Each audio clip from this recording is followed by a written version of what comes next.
ओम। नेत्रों को कोमलता से बंद कर लीजिए।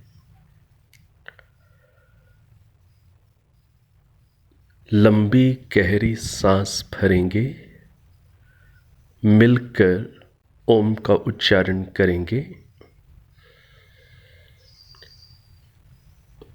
ओ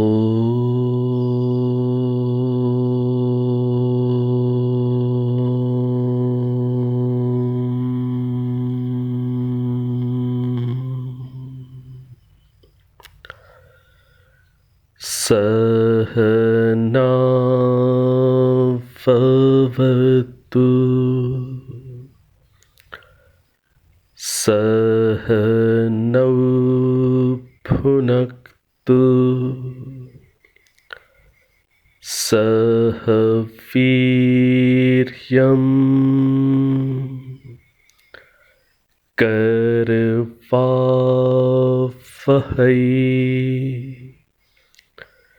तेजस्विनावधीतमस्तु मा विद्विषावहै।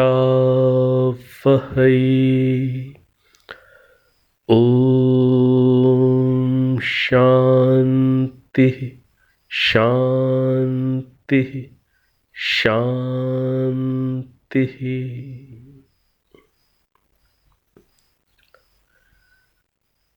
अब आप नेत्रों को खोल सकते हैं। ऋग्वेद के 6वें मंडल का आज हम लोग प्रारंभ कर रहे हैं। 6वें मंडल के कुछ प्रकरणों और मंत्रों के माध्यम से हम इस मंडल से परिचित होने का प्रयास करेंगे। इस मंडल में सूक्तों की कुल संख्या 75 है। आइए इसके 9वें सूक्त के प्रथम मंत्र को हम लोग समझने का प्रयास करें। 9वें सूक्त का जो प्रथम मंत्र है उसको इसलिए यहाँ पर आपके लिए लिया है क्योंकि इस मंत्र में बहुत स्पष्ट रूप से कृष्ण और अर्जुन ये 2 पद आए हुए हैं। कृष्णम अर्जुनम च, ये वेद मंत्र के अंदर 2 पद हैं और इन 2 पदों का यहाँ पर वास्तविक अभिप्राय क्या है उसको हम लोग महर्षि दयानंद सरस्वती जी के वेद भाष्य के माध्यम से समझने का प्रयास करेंगे। पिछली कक्षाओं में हम इस बात को बहुत अच्छी प्रकार से समझ चुके हैं, उदाहरणों के माध्यम से भी समझ चुके हैं कि वेदों के अंदर मनुष्यों का इतिहास नहीं है और वेदों के अंदर जो पद होते हैं वो यौगिक होते हैं। तो यहाँ पर ये कृष्णम अर्जुनम ये जो पद हैं इनके अभिप्राय को समझने के लिए हम लोग थोड़ा सा संपूर्ण इस मंत्र का जो अर्थ है, जो भाव है उसे समझेंगे तो आपको स्पष्टता इन दोनों पदों के अर्थ के विषय में अवश्य ही स्पष्टता हो सकेगी। प्रथम इस मंत्र का उच्चारण मैं आपके सामने कर देता हूँ, आप उसे ध्यान से श्रवण करें।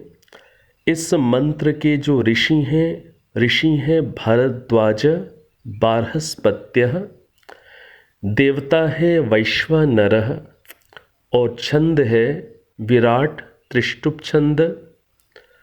और इस मंत्र का जो स्वर है धैवतः स्वरः। मंत्र इस प्रकार से है, ओम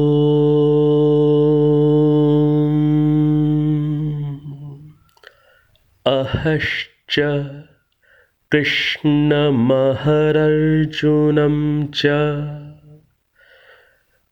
ॐ अहश्च कृष्णमहरर्जुनं च विवर्तेते रजसी वेद्याभिः वैश्वानरो जायमानो न राजावातिरज्योतिषाग्निस्तमांसि। चूँकि जब मंत्रों का उच्चारण किया जाता है तो वो संधि युक्त ही करना होता है, इसलिए मैंने संधि युक्त ही मंत्र के पदों को बोला है। तो संधि युक्त यहाँ पर क्या पद है? कृष्ण महरर्जुनम, ये पद है। यदि हम इसकी संधि तोड़ दें तो हमारे समक्ष क्या पद हमें प्राप्त हो जाएंगे? कृष्णम और अह और अर्जुनम। तो स्पष्ट रूप से यहाँ पर जब आप संधि को तोड़ करके सुन रहे हैं तो आपको स्पष्ट रूप से कृष्णम, उसके बाद है अह और फिर है अर्जुनम। तो ये दो पद कृष्णम और अर्जुनम ये स्पष्ट रूप से इस वेद मंत्र के अंदर हैं। अब इस वेद मंत्र के अंदर आए इन दोनों पदों का अभिप्राय क्या है उसको हम भली भांति समझ पाएंगे जब हम इस मंत्र के पदार्थ को हम समझें, या भी उसका श्रवण आप कर लें, आपको समझ में आएगी बात। इस मंत्र का जो पदार्थ है वो महर्षि ने लिखा है, हे मनुष्यों, अह दिन, संस्कृत के अंदर जो दिन है उसे अह ये कहा जाता है। अह दिन कृष्णम, कृष्णम का अर्थ यहाँ पर क्या है? रात्रि। च और अह व्याप्तिशील अर्जुनम, अर्जुनम का यहाँ पर अर्थ क्या है? सरल गमन आदि गुणों, सरल गमन गति आदि गुणों को, च भी रजसी रात्रि दिन वेद्याभि जानने योग्यों के साथ विवर्तेते विविध प्रकार वर्तते हैं और राजा के समान उत्पन्न हुआ संपूर्ण करने योग्य कामों में प्रकाश मान अग्नि प्रकाश से रात्रियों का उल्लंघन करता है। अभी आपको एक बार में ही सुनकर अभी पदार्थ स्पष्ट नहीं हो पाया होगा। जो भाव है इसका उसको ऋषि दयानंद सरस्वती जी ने जो नीचे दिया हुआ है उस भाव को आप जब सुनेंगे तो आपको आशय समझ में आएगा। भावार्थ में क्या लिखा हुआ है? महर्षि ने इस मंत्र में उपमा अलंकार है। जैसे रात्रि दिन संयुक्त होकर वर्तते हैं, रात्रि और दिन संयुक्त होकर, उनका स्वभाव देखें, स्वभाव तो बिल्कुल विपरीत सा है, लेकिन फिर भी दोनों संयुक्त होकर के वर्तते हैं और हम सबके लिए अत्यंत लाभप्रद होते हैं। तो क्या लिख रहे हैं ऋषि? जैसे रात्रि दिन संयुक्त होकर वर्तते हैं, वैसे ही राजा और प्रजा परस्पर अनुकूल हों। जैसे रात्रि और दिन परस्पर संयुक्त होकर के वर्तते हैं और दोनों मिलकर के सुख को बढ़ाते हैं, वैसे ही राजा और प्रजा अनुकूल हों। और जैसे सूर्य प्रकाश से अंधकार को निवृत्त करता है। सूर्य क्या करता है? सूर्य प्रकाश से अंधकार को निवृत्त करता है। वैसे ही राजा विद्या और विनय के प्रकाश से, विद्या और विनय के प्रकाश से अविद्या रूप अंधकार को निवृत्त करे।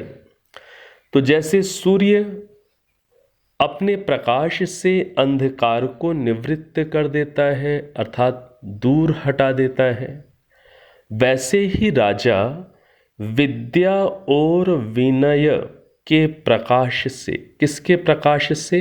विद्या और विनय के प्रकाश से अविद्या रूप अंधकार को निवृत्त करें। तो अभी इस भावार्थ को सुन करके आप अवश्य ही कुछ आशय समझ पा रहे होंगे। जो पदार्थ है, पदार्थ को पूरा समझना, पूरा उसको अच्छे से हृदयंगम करना, उसके लिए उसे बार बार पढ़ना पड़ता है, बार बार सुनना पड़ता है, तब जा कर के वो हृदयंगम होता है। लेकिन भावार्थ में हमने आशय समझा कि इस मंत्र के अंदर जो कृष्ण और जो अर्जुन पद हैं, ये किसी भी रूप में ऐतिहासिक महापुरुषों के रूप में नहीं है।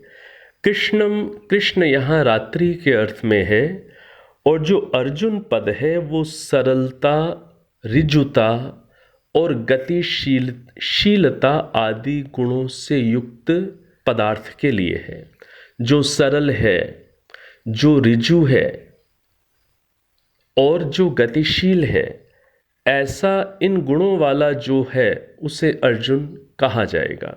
तो यहाँ पर चूंकि प्रसंग दिवस का और रात्रि का है, इस रूप में यहाँ पर अर्जुन इन्हीं से संबंधित है, दिन और रात्रि से संबंधित, उनसे संबंधित चीज़ों के लिए है। तो यहाँ पर इस बात को हमें मेरे विचार से भली भांति स्पष्टता हो रही है कि यहाँ पर कृष्ण पद रात्रि के लिए है, और जो अर्जुन पद है वो सरलता, ऋजुता, गमनशीलता आदि गुणों से युक्त पदार्थों के लिए होता है। अब यहाँ पर जो हमने अभी भावार्थ पढ़ा है, भावार्थ के अंदर उपमा दी गई। किसकी उपमा दी गई? सूर्य की, सूर्य के प्रकाश की। जैसे सूर्य प्रकाश से अंधकार को निवृत्त करता है, सूर्य की उपमा है, ऐसे ही वैसे ही राजा विद्या और विनय के प्रकाश से अविद्या रूप अंधकार को निवृत्त करे। तो विद्या से हम अभिप्राय समझते हैं, शुद्ध ज्ञान आप समझते हैं। अब यहाँ पर जो विनय पद आया, विनय, विद्या और विनय के प्रकाश से, जो विनय ये जो शब्द है, इसका सामान्य रूप से हम सभी को अर्थ पता है। विनय का अर्थ हम विनम्रता समझते हैं, विनय का अर्थ हम शिष्टता, भद्रता, ठीक है ना। इस प्रकार का जो व्यवहार है, इस प्रकार का जो अंदर हृदय है, वो कैसा कहलाएगा?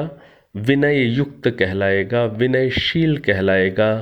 अर्थात जहाँ विनम्रता है, जहाँ शिष्टता है, जहाँ भद्रता है। तो विनय के इन अर्थों से तो लगभग हम लोग परिचित हैं, लेकिन समझना ये है कि विनय जो शब्द होता है, इसके और भी विशेष कई अर्थ होते हैं। विनय जो शब्द होता है, इसका एक अर्थ होता है, जैसे अभी विनम्रता, शिष्टता ये समझा। विनय का अर्थ प्रार्थना भी होता है। अनुनय विनय करना आपने सुना हुआ है, तो विनय का एक अर्थ प्रार्थना भी है, विनम्रता भी है, शिष्टता भी है। इन अर्थों से तो मेरे विचार से हम लोग किसी न किसी रूप में परिचित हैं। अब विनय के जो दो विशेष और अर्थ हैं उनको थोड़ा सा आप जान लें, हो सकता है आप पहले से भी जानते हो। विनय पद का एक अर्थ होता है अनुशासन। क्या अर्थ होता है? अनुशासन। और विनय पद का दूसरा एक बहुत अच्छा अर्थ है, वो अर्थ क्या होता है? सम्यक आचरण। सम्यक, सम्यक मतलब उचित, अच्छा। आचरण, आचरण आप समझते हैं। तो ये जो दो अर्थ हैं, अनुशासन और सम्यक अर्थात अच्छा, उचित, आचरण, ये दो अर्थ आपके लिए हो सकता है, किन्हीं के लिए नए हो। तो विनय पद के अर्थों को थोड़ा सा स्पष्ट कर लीजिएगा, क्योंकि विनय शब्द संस्कृत साहित्य में विभिन्न विभिन्न श्लोकों में, स्थलों में बहुत आपको पढ़ने को मिलेगा। विनय का अर्थ केवल प्रार्थना नहीं है, हाँ प्रार्थना है, अनुनय है, विनम्रता है, शिष्टता है, भद्रता है, ये सब विनय के अर्थ हैं। और लेकिन ये दो अर्थ भी आपकी जानकारी में बने रहें, जिससे आप विनय पद को संस्कृत साहित्य में प्रसंग के अनुसार, उस प्रसंग के अनुकूल अर्थों में भी समझ सकें। तो जो दो अर्थ आपके लिए नए हो सकते हैं वो मैंने आपके सामने रखे हैं, अनुशासन और सम्यक आचरण। तो यहाँ पर ये जो बात आई कि जैसे सूर्य प्रकाश से अंधकार को निवृत्त करता है, वैसे ही राजा विद्या और विनय के प्रकाश से, विद्या और विनय के प्रकाश से अविद्या रूप अंधकार को निवृत्त करे। तो विद्या और विनय के प्रकाश से, यहाँ पर जो अर्थ मुख्य जो दिख रहा है वो प्रार्थना वाले अर्थ में विनय पद यहाँ पर नहीं दिख रहा, विनम्रता वाला भी अर्थ यहाँ पर अधिक नहीं दिख रहा। तो विद्या और विनय के प्रकाश से यहाँ पर विनय पद का जो मुख्य अर्थ हम समझ सकते हैं वो है सम्यक आचरण और अनुशासन। सम्यक आचरण, अनुशासन, तो विद्या और सम्यक आचरण, अनुशासन, शिष्टता, भद्रता के प्रकाश से अविद्या रूप अंधकार को निवृत्त करे। तो ये एक उदाहरण रूप से ये पंक्ति आपको यहाँ पर मिल गई, जहाँ पर विनय पद का अर्थ प्रार्थना करना नहीं है, मुख्य रूप से ना ही विनम्रता अर्थ है, वहाँ पर गौण रूप में ये हो सकते हैं। मुख्य रूप से यहाँ पर इस प्रसंग में भावार्थ में विनय का अर्थ सम्यक आचरण है, अनुशासन है, शिष्ट व्यवहार है, भद्र व्यवहार है। तो इस रूप में विनय पद को हमने यहाँ पर एक अलग रूप में भी समझने का प्रयास किया। तो इस मंत्र के अंदर कृष्ण और अर्जुन से क्या अभिप्राय है, मेरे विचार से उससे हम परिचित हो गए हैं। ये जो 9वां सूक्त है छठवें मंडल का, 9वें सूक्त में कुल मंत्रों की संख्या है 7। 7 मंत्र हैं इस सूक्त के अंदर, और मैं तो कहूँगा कि आप इन 7 मंत्रों को पढ़िएगा, और इन 7 मंत्रों में आपको एक अच्छी जानकारी प्राप्त होगी। तो 9वें सूक्त में केवल 7 मंत्र हैं, और इन 7 मंत्रों में कुछ विशेषताएं हैं जब आप पढ़ेंगे। तो चलिए मैं आपके समक्ष इसी सूक्त का हम लोग यहाँ पर चौथा मंत्र भी ले लेते हैं, जिससे आपको पता चले कि यहाँ इस 9वें सूक्त में मंत्रों में विशेषता है। हम लोगों की दृष्टि से वेद के तो सारे ही मंत्र विशिष्ट हैं, लेकिन आपकी अभिरुचि जो दार्शनिक सिद्धांतों की ओर है, अध्यात्म की ओर है, व्यवहारिकता की ओर है, उस दृष्टि से इसमें मंत्रों की विशिष्टता है, ऐसा मैंने कहा। तो इस सूक्त का जो चौथा मंत्र है उसको थोड़ा सा हम देखें, उसका भावार्थ देखेंगे। चौथा मंत्र इसका इस रूप में है ओम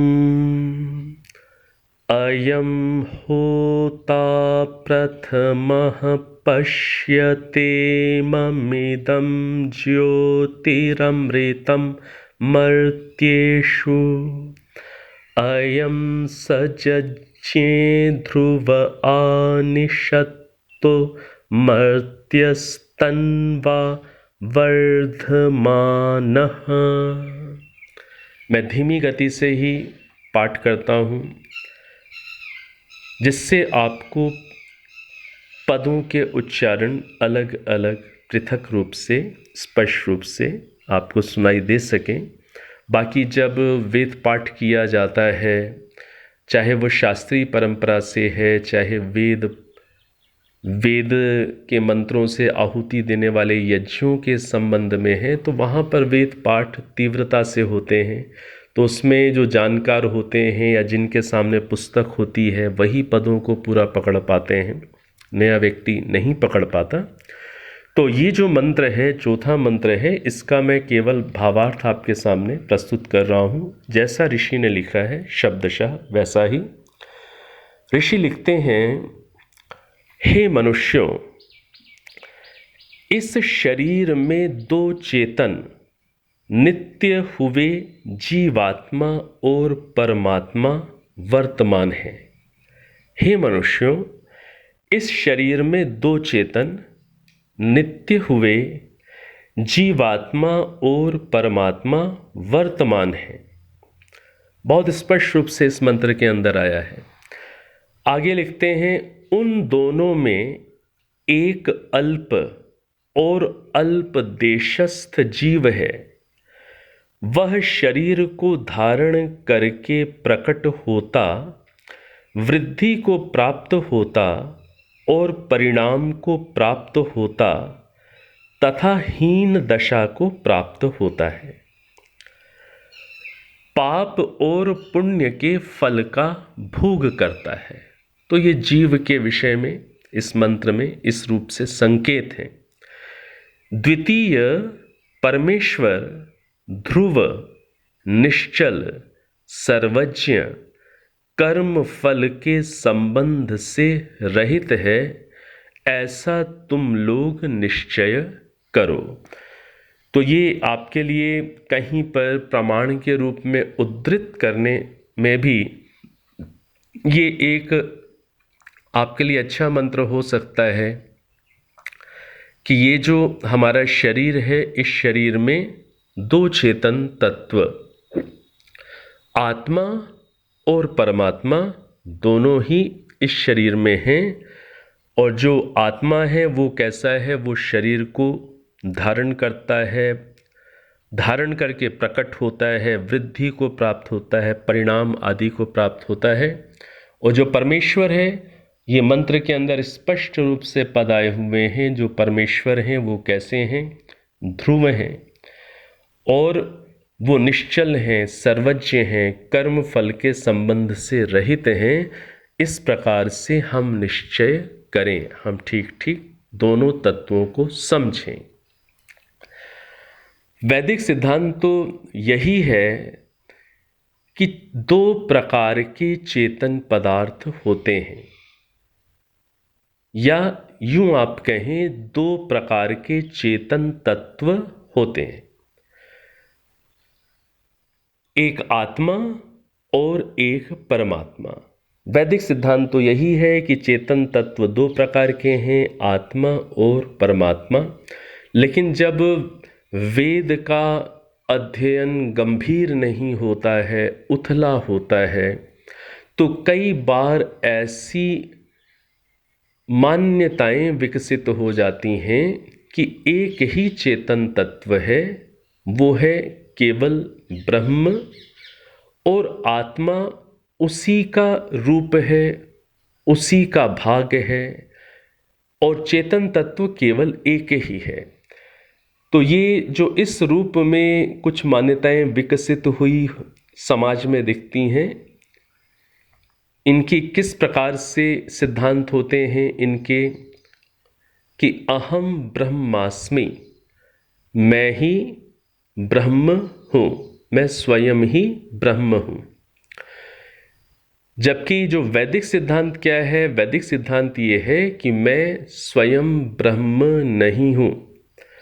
मुझे तो ये संसार कैसे बना, ये सृष्टि कैसे बनी, ये जीवन की धारा कैसे चल रही है और ये सारी क्रिएशन का कैसे संरक्षण पालन हो रहा है, कुछ भी जानकारी नहीं। मेरे से तो अपना ये शरीर ही नहीं संभलता।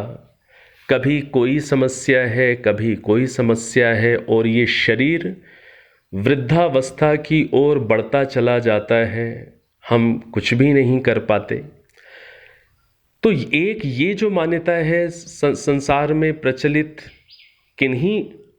किसी वर्ग में कि मैं ही ब्रह्म हूँ, मैं ही ईश्वर हूँ, इस मान्यता को अच्छी प्रकार से समझना है कि ये मान्यता वैदिक नहीं है। वैदिक मान्यता ये है कि अहम ब्रह्मस्थो अस्मि, मैं ब्रह्मस्थ हूँ, मैं ब्रह्म में स्थित हूँ, ना कि मैं ब्रह्म हूँ। जैसे मैंने कहा कि हमें ना तो अपने शरीर की पूरी जानकारी, ना इसकी संरचना का पूरा ज्ञान, ना इसको बनाने का सामर्थ्य, एक छोटा सा हम बाल भी नहीं बना सकते और इस शरीर के परिवर्तनों को अपने अनुसार हम पूरा ढाल भी नहीं सकते। इस पूरे विश्व को रचने की बात तो बहुत दूर है। तो मैं ब्रह्म हूँ, इसका जो लोग ऐसा अर्थ कर लेते हैं कि हम ही ईश्वर हैं, ये अर्थ उपयुक्त नहीं है, वेदों के अनुसार नहीं है। इसका वास्तविक अभिप्राय क्या होता है कि अहम ब्रह्मस्थो अस्मि, मैं ब्रह्मस्थ हूँ, मैं ब्रह्म में, ईश्वर में स्थित हूँ। क्योंकि परमात्मा जो ब्रह्म हैं वो कैसे हैं, वो सर्वव्यापक हैं और उन्हीं सर्वव्यापक ब्रह्म में मेरी भी अर्थात मुझ आत्मा की भी स्थिति है। और जो मैं आत्मा हूँ वो स्वरूप से कैसी है, अल्प शक्तिमान है, एक देशी है, ठीक है। और इसके साथ साथ वो निमित्त से बंधन और मोक्ष को प्राप्त करती है, उसका आवागमन होता है। तो इस बात को अत्यंत स्पष्ट रूप से हमें वेद मंत्रों की सहायता से समझ लेना चाहिए। जैसे कि आज के इस वेद मंत्र में भी दो चेतन तत्वों का स्पष्ट रूप में संकेत है। और हम लोगों ने एक मंत्र समझा था, द्वा सुपर्णा सयुजा सखाया, वहाँ पर बहुत स्पष्ट रूप में दो चेतन तत्वों का वहाँ पर भी वर्णन था। तो इस रूप में ये चौथा मंत्र को भावार्थ सहित मैंने आपके समक्ष प्रस्तुत किया है। अगला मंत्र हम लोग इसमें लेते हैं। अगला मंत्र है सातवां मंत्र। जो सातवां मंत्र है वो है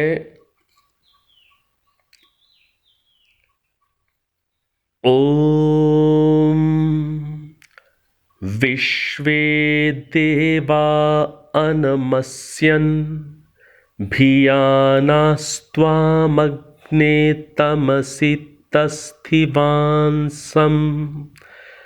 वैश्वानरो वतुतये नो मर्त्यो वतुतये नः। ये सातवां मंत्र है। और जो सातवां मंत्र है, सातवें मंत्र का जो भावार्थ है, इसमें भी बहुत ही सुंदर संदेश महर्षि ने वेद के मंत्र के माध्यम से दिया है। इसका जो भावार्थ है सातवें मंत्र का, 9वें सूक्त के सातवें मंत्र का, हे मनुष्यों, जैसे प्राण और बिजली को प्राप्त होकर संपूर्ण पृथ्वी आदिकों की स्थिति है और जैसे अग्नि से संपूर्ण प्राणी डरते हैं, वैसे ही सर्वत्र व्यापी और सबके अंतर्यामी परमात्मा को मान के पाप के आचरण से विद्वान जन डरते हैं। इस निमित्त से जन इनसे डरें, इनसे अर्थात पाप आचरण से डरे।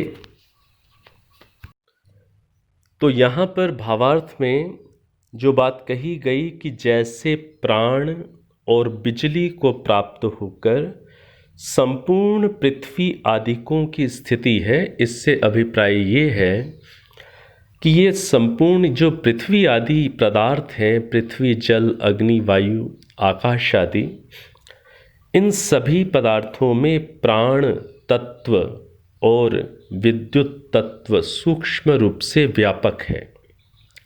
जो प्राण तत्व है वो बहुत सूक्ष्म होता है। प्राण के स्वरूप को गहराई से समझने के लिए आप कभी प्रश्नोपनिषद को गहराई से पढ़ने का प्रयास करिएगा। प्रश्नोपनिषद, जब प्रश्नोपनिषद को आप पढ़ेंगे तो आपको प्राण जो शब्द है या प्राण जो पद है वो कितने विभिन्न विभिन्न मीनिंग्स में प्रयोग होता है और वो कितना सूक्ष्म तत्व है, उसको आप जब प्रश्नोपनिषद पढ़ेंगे तो काफ़ी कुछ समझ पाएंगे। ये जो हम केवल अभी सांस लेते हैं या सांस को हम बाहर निकालते हैं, अभी मोटी भाषा में इन्हें प्राण कहा जाता है। हाँ, इन्हें भी प्राण कहा जाता है, लेकिन जो प्राण तत्व है वो इनसे भी बहुत सूक्ष्म है। तो जो प्राण तत्व है वो कैसा है, सब जगह है और उसके होने से संपूर्ण पृथ्वी आदि पदार्थों की स्थिति है। ऐसे ही जो विद्युत बिजली है वो भी सूक्ष्म रूप से है सर्वत्र। और आगे क्या कहा कि जैसे अग्नि से संपूर्ण प्राणी डरते हैं, वैसे ही सर्वत्र व्यापी और सबके अंतर्यामी परमात्मा को मान के पाप आचरण से हम डरें। तो ये उदाहरण जो होते हैं कि जैसे प्राण तत्व सर्वत्र है और प्राण तत्व तो बहुत सूक्ष्म है, उसको उतनी सूक्ष्मता में जब हम समझने योग्य होंगे तो उसको भी अवश्य समझेंगे कि एक सूक्ष्म प्राण तत्व सर्वत्र है। बाकी यदि उदाहरण के रूप में थोड़ा हम स्थूल रूप में इस वायु को ही ले लें, वायु तत्व जो है ये भी तो सब जगह ही समाया हुआ है। तो इसके उदाहरण से भी आप समझ सकते हैं कि इसी प्रकार से जो परमात्मा है वो सर्वत्र समाये हुए हैं। अग्नि है, अग्नि भी व्यापक है, सर्वत्र समाई हुई है। ऐसे ही परमात्मा सर्वत्र व्यापक हैं और परमात्मा चूँकि चेतन है इसलिए वो प्रतिक्षण प्रतिपल हमारे मन के भावों को, क्रियाओं को, सबको समस्त रूप में वो जान रहे होते हैं और हमारे आचरण को भी, वो जो अच्छा आचरण है उसको भी देख रहे हैं, जो पाप आचरण होता है उसको भी प्रभु देखते हैं। तो इस जागरूकता में हम जितना स्वयं को रख पाएंगे उतना हम पाप आचरण से भी ऊपर उठते चले जाएंगे। इसी सूक्त का 9वें सूक्त का एक मंत्र और देख लीजिए, आपका इस सूक्त से अच्छे से परिचय हो जाएगा। ऋग्वेद के 6ठे मंडल का 9वां सूक्त ये मंत्र है। इसमें 6ठा मंत्र, अभी जो हमने किया था वो 7वां मंत्र था। अब हम इससे एक पहला 6ठा मंत्र देख लें, उसका भाव मात्र समझ लीजिएगा। मंत्र है ओम विमे कर्णापतयतो विचक्षुर्वी दम ज्योतिर्हृदय आहितं यत् विमे मनश्चरति दूर आधीः किं स्विद् वक्ष्यामि किमुनु मनिष्ये। तो इसका मैं पदार्थ भी पढ़ देता हूँ, सरल है, आपको समझ में आएगा। पदार्थ, हे विद्वान जनों, यत जो मेरे श्रोत्र विशेष करके स्वामी के सदृश आचरण करते हुए और जो मेरा चक्षु देखने की चेष्टा करता है, जिससे वह चक्षु विशेष करके चलता है, और जो मेरे हृदय में यह स्थित प्रकाशक विशेष करके चलाता है, और जो मेरा दूरस्थ पदार्थों का सब प्रकार से चिंतक अंतःकरण विक्षेप करके चलता है, जिससे उसको मैं क्या और शीघ्र विचार करूँगा, यह विचारता हूँ, उस सब को आप लोग जनाइए। देखिए, मैं भावार्थ पढ़ता हूँ, आपको स्पष्ट हो जाएगी चीज़। भावार्थ छोटा सा है, 2 पंक्तियों का, लेकिन एकदम स्पष्ट है। हे विद्वान जनों, मैं और जो मेरे साधन हैं, मैं क्या हूँ? मैं हूँ आत्मा। और मेरे साधन क्या हैं? साधन क्या है? श्रोत्र। साधन क्या है? चक्षु। साधन क्या आया यहाँ पर? मन, अंतःकरण। जब आप पदार्थ को सुन रहे थे तो ये जो चक्षु, श्रोत्र, मन आदि जो आ रहे थे, वो किस रूप में वहाँ प्रस्तुत हो रहे थे? साधन के रूप में। तो हे विद्वान जनों, मैं और जो मेरे साधन हैं, उस सब व्यवहार को मेरे लिए जनाइए। उस सब व्यवहार को मेरे लिए जनाइए। मैं कौन हूँ? मैं अपने साधनों का कैसे अंदर उपयोग कर रहा हूँ? इन साधनों के गुण, धर्म, स्वभाव क्या हैं? मेरे गुण, धर्म, स्वभाव क्या हैं? तो जो मैं हूँ, मैं कैसा हूँ? मैं यहाँ पर लिखा हृदये आहितम, हृदय में स्थित हूँ। ये जो मैं हृदय में स्थित हूँ और मैं इन साधनों का प्रयोग कर रहा हूँ, और प्रयोग करते हुए भी ना तो मुझे स्वयं का पता है, ना मुझे इन साधनों का ही कोई विशेष बोध होता है। तात्विक दृष्टि से इनका बोध नहीं होता। मैं तो बस इनको अपना ही रूप मान करके बैठा रहता हूँ। तो हे विद्वान जनों, मुझे मेरे बारे में और मेरे साधनों के बारे में और उनसे जो युक्त मेरा व्यवहार है, इस विषय में मुझे जनाइए, मुझे ज्ञान दीजिए, मुझे जानकारी दीजिए। ये अभिप्राय है यहाँ पर इस मंत्र का। पदार्थ और भावार्थ में ये अभिप्राय है। तो देखिए कितना अच्छा अभिप्राय है कि जो जानकार लोग हैं उनसे निवेदन किया जा रहा है कि हमें हमारे बारे में और हमारे साधनों के बारे में चक्षु, कर्ण, मन, बुद्धि, अंतःकरण के बारे में वो हमें जनाएं। तो अर्थात यदि हम ये लक्ष्य रखेंगे स्वयं को जानने का, और जो शरीर साधन रूप है, शरीर के जो अंग प्रत्यंग और सूक्ष्म शरीर के जो अवयव जो साधन रूप हैं, मन आदि, हम लक्ष्य रखेंगे, विद्वानों से सहायता मांगेंगे और पुरुषार्थ प्रयास करेंगे, स्वाध्याय करेंगे, ईश्वर से भी सहायता मांगेंगे, ध्यान आदि की विधियों को सीखेंगे, तो हम भी स्वयं को और इन साधनों के यथार्थ स्वरूप को अनुभव कर पाएंगे। तो वेद के अंदर जो आत्मा का जब भी विषय आता है तो प्रायः वो हृदय में स्थित है। इसी रूप में वेद मंत्र में आत्मा का विषय केवल इसी एक मंत्र में नहीं, कई वेद मंत्रों में आपको मिलता है। जैसे जब आप रात्रिकालीन मंत्रों का उच्चारण करते हैं तब उसमें भी एक मंत्र में आता है हृत प्रतिष्ठम, कि जो मेरा मन है वो कहाँ स्थित है? वो हृदय में स्थित है। आत्मा के विषय में भी कई स्थलों पर संकेत मिलता है। हृदय को उसका निवास स्थल के रूप में कहा जाता है।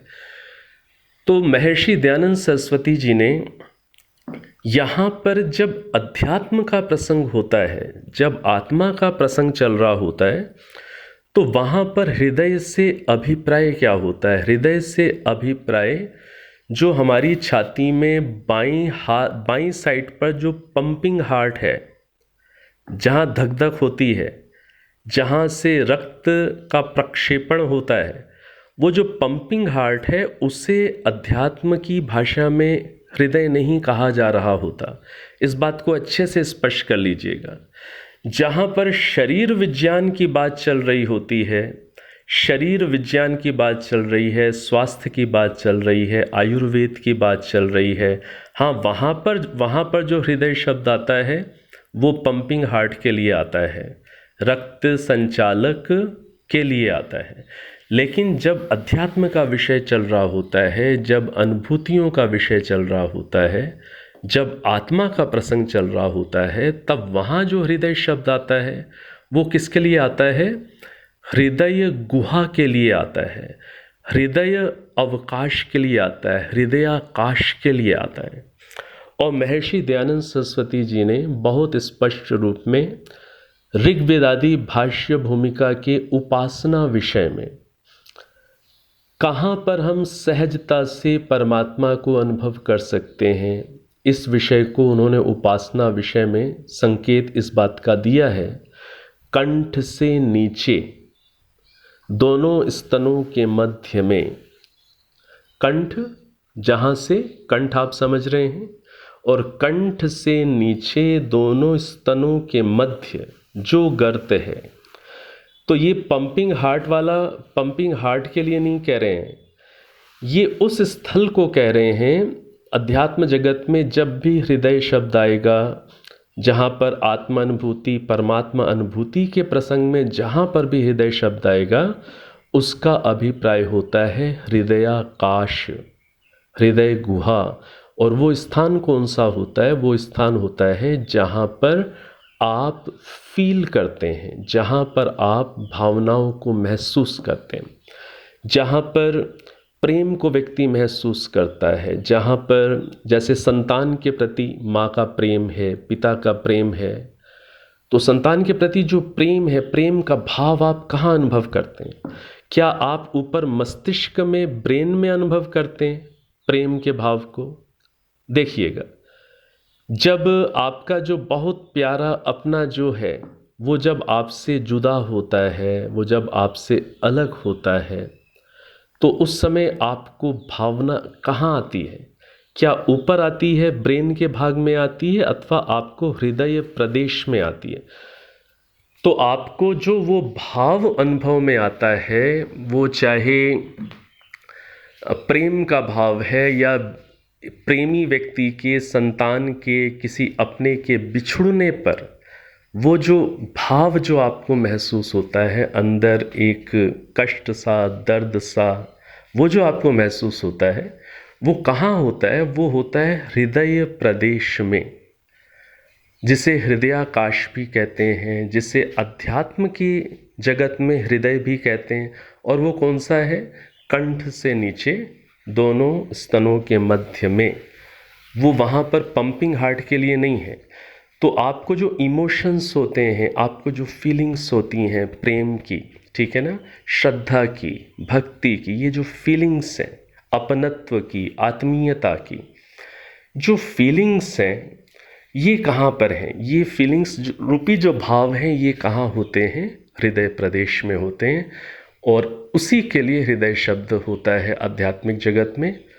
तो ये महर्षि दयानंद सरस्वती जी ने बहुत स्पष्ट रूप से वहाँ पर लिखा हुआ है। कई बार जब व्यक्ति केवल शाब्दिक अधिक चिंतन में रहता है, बौद्धिक तर्क वितर्क में अधिक रहता है, आप भी कभी ऐसा करके देखिएगा कि आप बौद्धिक तर्क वितर्क अधिक करिएगा, अधिक रीजनिंग करिएगा और अधिक शब्दों को मन में दोहराइएगा, तो उस समय आप देखिएगा कौन सा पार्ट एक्टिवेट होता है। उस समय आपका ऊपर का पार्ट, मस्तिष्क का पार्ट एक्टिवेट होता है। तो कई बार लोग यहाँ पर थोड़ी सी भ्रांति सी मेरे विचार से हो जाती है कि जो क्रियाशीलता है, क्रियाशीलता अधिक व्यक्ति को कहाँ अनुभव में आती है, अर्थात जब व्यक्ति शाब्दिक चिंतन में रहता है, तर्क वितर्क में रहता है, मनन मंथन में ही जब लगा रहता है, तो उसे क्रियाशीलता ऊपर के सिर के भाग में, मस्तिष्क में, वहाँ अनुभव आ रही होती है। तो कई बार लोग क्या मानने लग जाते हैं कि आत्मा का स्थान कहाँ पर है, ऊपर मस्तिष्क में है। और फिर कई बार लोग वहीं पर मस्तिष्क में ही हृदय की स्थिति को कहने लग जाते हैं कि एक हृदय ऊपर मस्तिष्क में भी होता है। तो समझना ये है कि अध्यात्म के क्षेत्र में, अध्यात्म के क्षेत्र के अंदर जब हृदय शब्द आएगा तो वो जैसा महर्षि दयानंद जी ने लिख दिया है वो बिल्कुल ठीक लिखा हुआ है। और कई आपको मिलेंगे योग का अभ्यास करने वाले लोग जो लंबा समय लगाते हैं, जब आप उनकी अनुभूतियों को पूछेंगे, समझने का प्रयास करेंगे। मैंने भी प्रयास किया कई लोगों से मिल कर के उनके अनुभवों को समझने का। तो जब आप उनके अनुभवों को समझेंगे, यदि आप में से कई लोग स्वामी सत्यपति जी परिव्राजक जी के नाम से परिचित होंगे, कई लोगों ने उनका सानिध्य भी प्राप्त किया होगा। जब आप उनके अनुभव पूछेंगे तो वो बताएंगे कि उन्हें स्वयं की अनुभूति कहाँ होती है, ईश्वर को वो अनुभव करने के लिए कहाँ सहजता अनुभव करते हैं। तो ऐसे ही चाहे स्वामी सतपति जी हैं, चाहे और भी बहुत सारे जो बहुत अच्छे योगाभ्यासी हैं, पहले स्वामी दिव्यानंद सरस्वती जी थे हरिद्वार में, वो अभी नहीं हैं, किन्हीं से भी आप बात करेंगे, मुझे ईश्वर की कृपा से अवसर मिला ऐसे कई महानुभावों के समीप बैठने का। तो हृदय प्रदेश जो महर्षि दयानंद सरस्वती जी ने लिखा हुआ है वो बिल्कुल ठीक लिखा हुआ है। और अनुभव, आत्म अनुभव, परमात्मा अनुभव को करने का वो सबसे सहज स्थल है। तो इस रूप में आत्मा का स्थान हृदय प्रदेश को समझेंगे हम, तो हम वेद के अंदर ये जो बार बार हृदये आहितम, हृत प्रतिष्ठम, इन पदों के हम ठीक अर्थों को समझ पाएंगे। हाँ, जो लोग केवल बौद्धिक चिंतन अधिक करते हैं, तर्क वितर्क अधिक करते हैं, या लेखन अधिक करते हैं, पुस्तकें अधिक लिखते हैं, शाब्दिक चिंतन जिनका अधिक होता है, उनका जो ऊपर का मस्तिष्क का भाग है वो क्रियाशील अधिक रहता है स्वाभाविक रूप से। और फिर उनको ऐसा वो मानने लग जाते हैं कि ऊपर ब्रेन में है। तो ये मंत्र जो आए हैं ये 9वें सूक्त के मंत्र थे, 6वें मंडल का 9वां सूक्त। तो ये हमने इससे परिचित होने का प्रयास किया है। और 6ठे मंडल के अंदर अभी और भी कई विशेष प्रसंग और बातें आएंगी, उनको हम लोग अगली कक्षा में लेने का प्रयास करेंगे। अब समय हमारा हो चुका है। अब हम एक बार ओम, 3 बार शांति का उच्चारण करेंगे। लंबी गहरी सांस भर लें।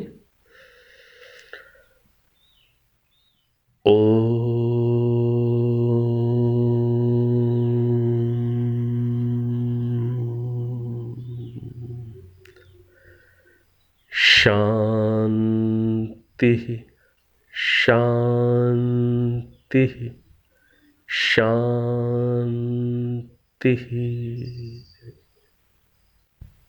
ओम।